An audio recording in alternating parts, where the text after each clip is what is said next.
के फेल करत बा सड़ू। साधु भाई का हाल बा? ठीक बा ठीक बा आओ ठीक। बैठा। ठीक है।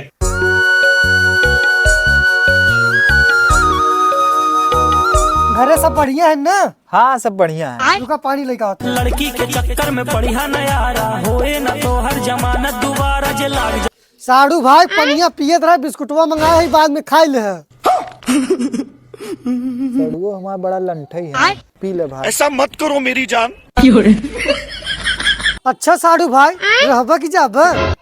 सोचा था रात एहरे गुजार दे। नहीं नहीं ठीक बात है। ये बतावा पनीर पूरी खा जाबा कि भुचकुनी खा जाबा?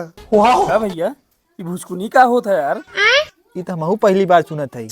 पनीर पूरी तो रोज खवाता, आज भुचकुनी खाई देखा जाए। अच्छा साड़ू भाई भुचकुनी की व्यवस्था कर। तब तू समय बैठा, हम भुचकुनी की व्यवस्था करत है। ठीक बा।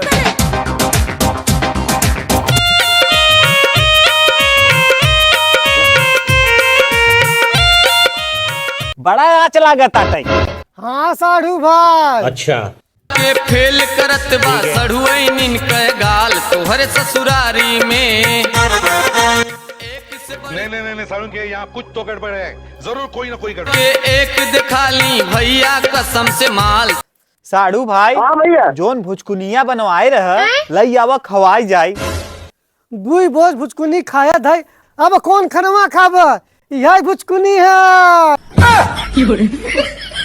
बार बार अगरत है, बार बार पिछड़त है। तू सही कहत रहा तो हाँ सड़ुआ सही पागल बाटे। खाओ माँ कसम। अब चला आराम से टांग बाइक सोआ।